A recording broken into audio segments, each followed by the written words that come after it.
bol thiam tlang dio mai he passing an pon ala tin wina hen trial hi mi samru anoma group thuman then don ani hlela tian group ma saberin an khela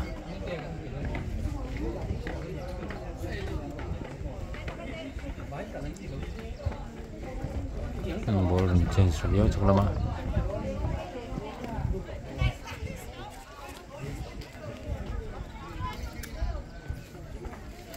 defender ten an soi phada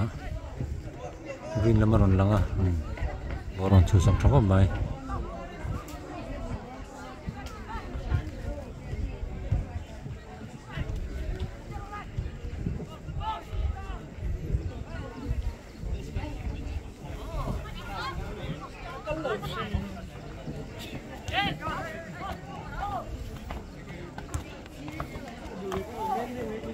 district sang sang atanga thlan chuate an ni boka game a pho amonom khop mai sang som pakata piang ten nia when an match free hi sar mal som thonga mama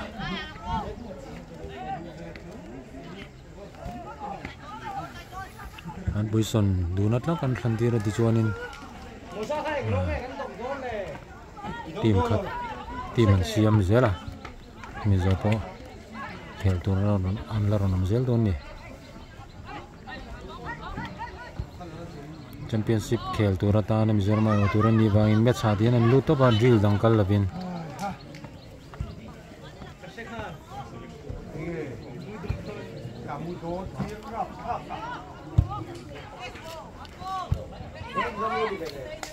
Zarian changa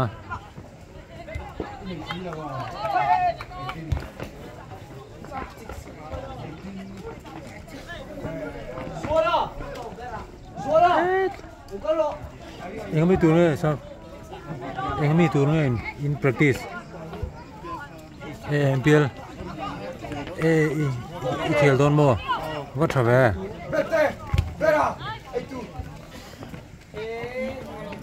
please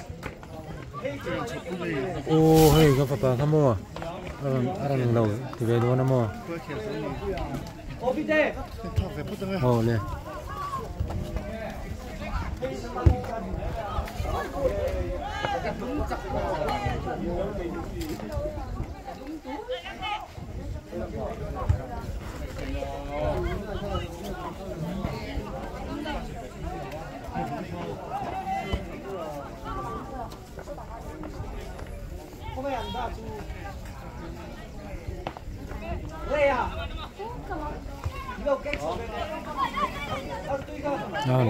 lần lượt trở về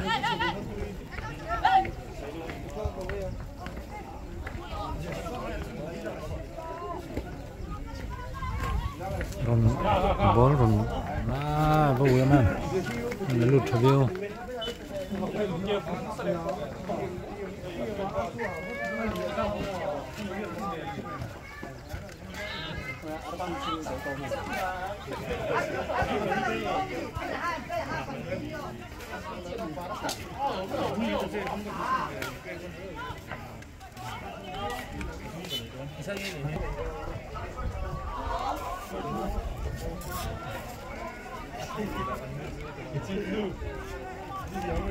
Dia set lại pot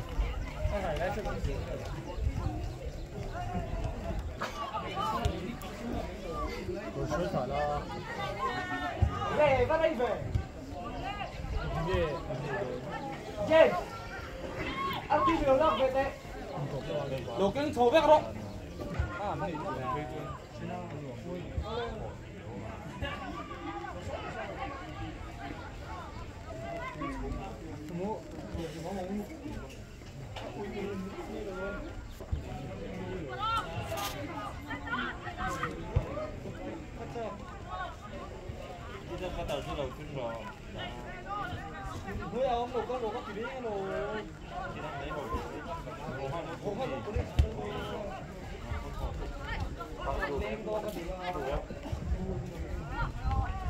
Ê, bơi à?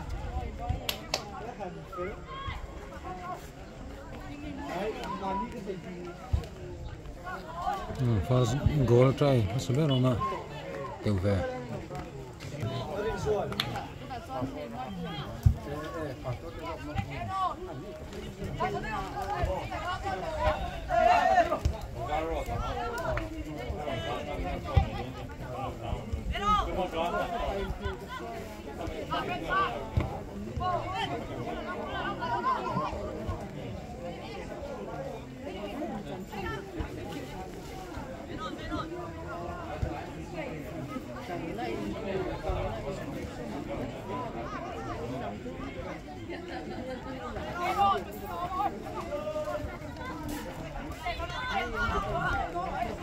Zeria bol lalu ta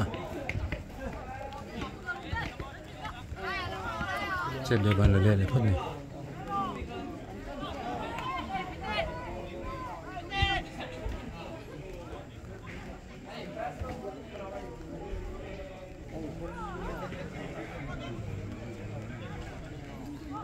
orang cross thotat mai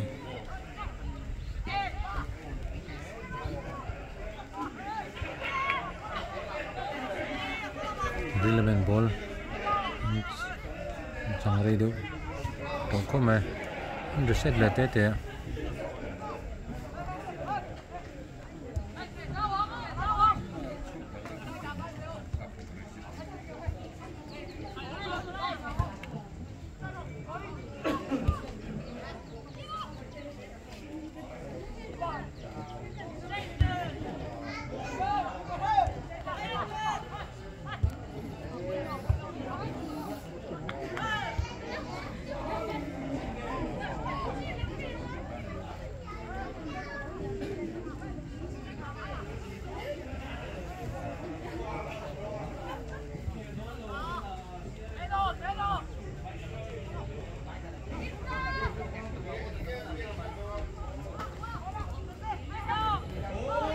sốt nó chan sen xiêm á vắt tẹo á sáng phết nè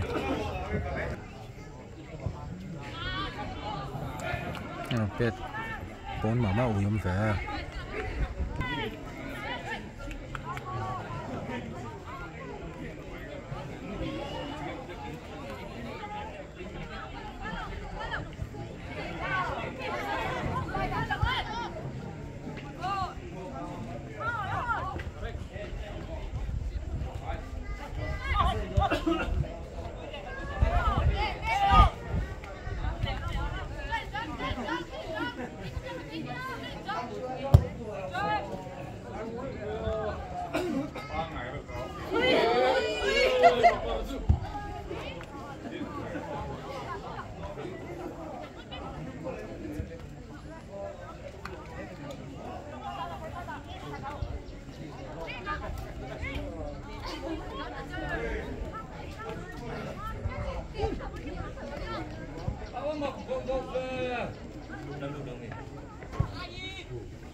Dia, Zria.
Skill move on mang ngam tlat na.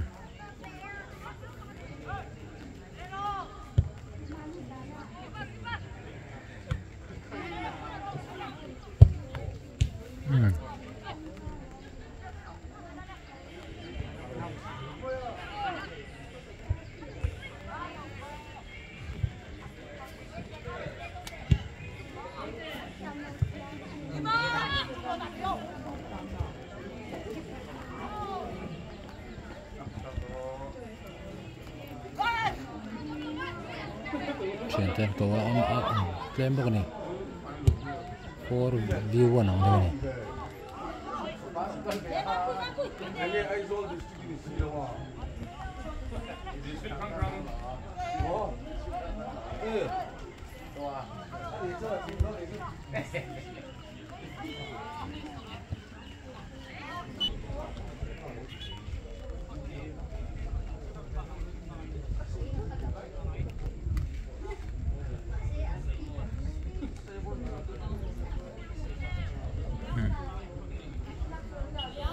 thu in đàn han thì trả tỷ lệ long đó này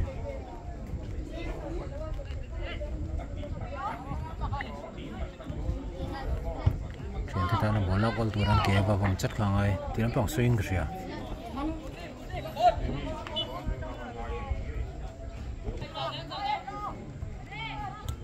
Zarian trôi này cả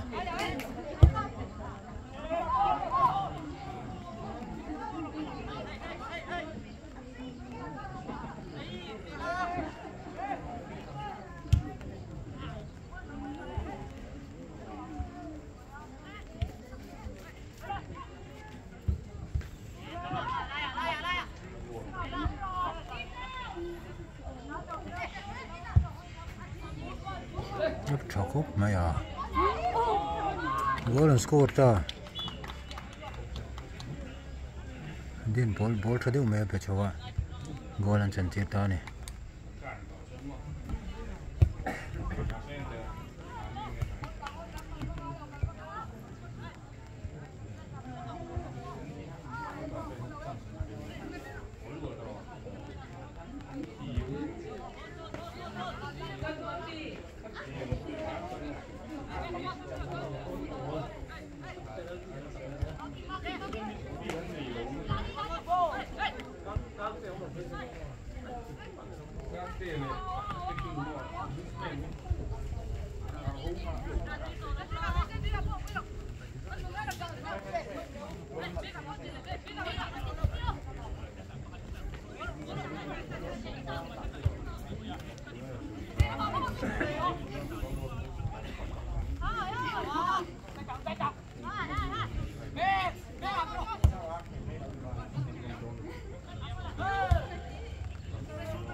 Tụm nó chút thà, hoặc là chỗ cái sinh nền này mình cái chia luôn nè, cái gì đó, defender này là reset level,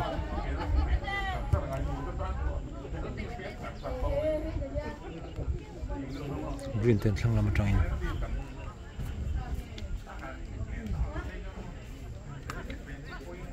Lion run up, Amara chu miss pass.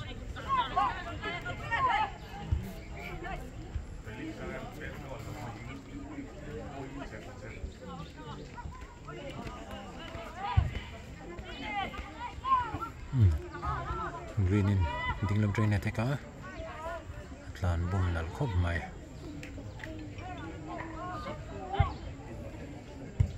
cross mà nó chuyển tên mà sẽ trong chân zoom này dia so to mà lu dikanin first match zau em niyo khut lam ngon coach ten lo clearing a chu Namang kalau kontir le loka. Dikan first match zawa, second match le third match de, nom le dona ni.